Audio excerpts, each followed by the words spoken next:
Welcome to the Curious Platypus. I'm Michael Edward, and today's piece is titled Descartes and the Fly. The year is 1637. The time is noon, and our hero, the famous French philosopher René Descartes, is still in bed.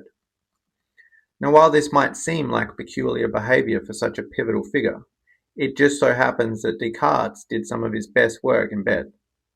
No, not like that. See, legend has it that while Descartes was lying in bed, he found himself absent-mindedly watching a fly crawl across his ceiling. This led Descartes to wonder how he could best describe the fly's location. Descartes realized he could pinpoint the fly's position on the ceiling by using the walls as reference points. And it was this seemingly trivial wondering that inspired our hero to come up with the Cartesian coordinate system, which is fancy nerd speak for a type of graph. Now don't worry, I'm not using this little story as a sneaky segue into some uninspired piece about graphs. Instead, what interests me here is the way this discovery was made, by being bored enough to watch a fly. Here's my thought. Everyone can benefit from boredom. This is because boredom doesn't exist independently. Instead, boredom is linked to wonder. You could even say they are two sides of the same coin. Don't believe me? Then try my little experiment. Next time you're bored, refrain from reaching for your phone, turning on Netflix, or defaulting to any of the other devices we all use to distract ourselves, and you'll notice that boredom thrusts you straight into wonder. You'll wonder about what to do next. You'll wonder what's in the fridge. You'll wonder about what happened to that weird kid from school. And you'll probably even wonder how long you're supposed to do this silly little experiment. And if you do this for long enough, you'll soon find yourself wondering about things you'd normally overlook. This is the first benefit of boredom. It reignites that bright-eyed perspective we had as kids. It's through this lens that we can find endless fascination in the seemingly mundane. We can appreciate the organic patterns in a wooden table, the splendor of sunlight shining through the window, and the magnificence of that fly crawling about on the ceiling. Or, if you're Henry David Thoreau, the glory of an ant fight. Allow me to explain. Thoreau is most well known for his book Boredom, which he wrote during a 2-year period living alone in the woods. In this masterful piece of literature, Thoreau repeatedly extolled the value of slowing down enough to wonder.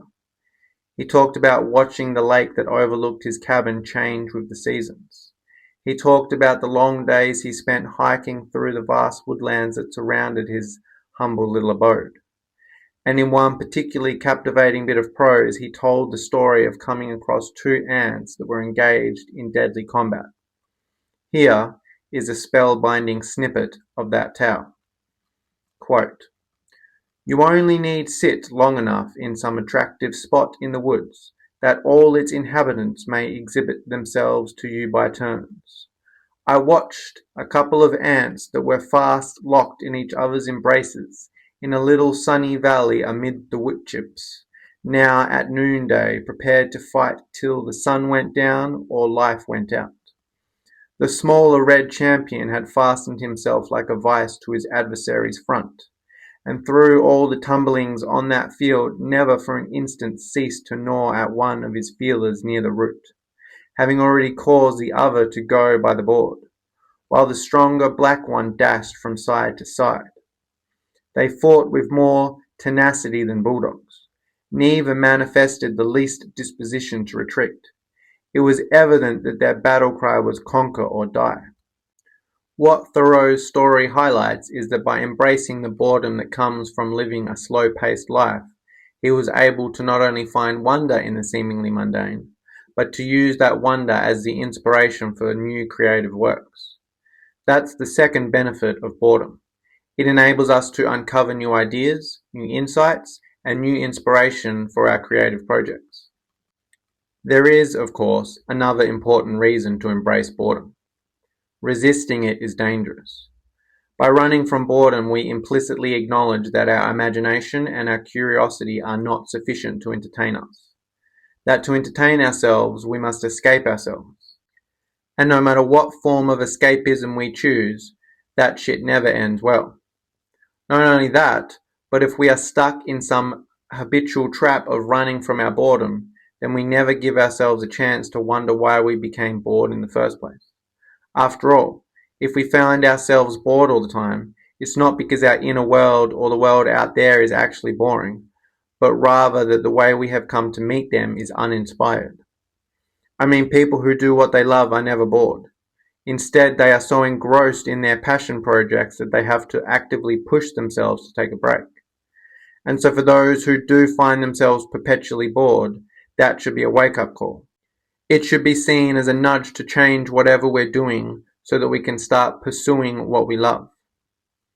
This, my friends, is why Descartes is the hero of our story.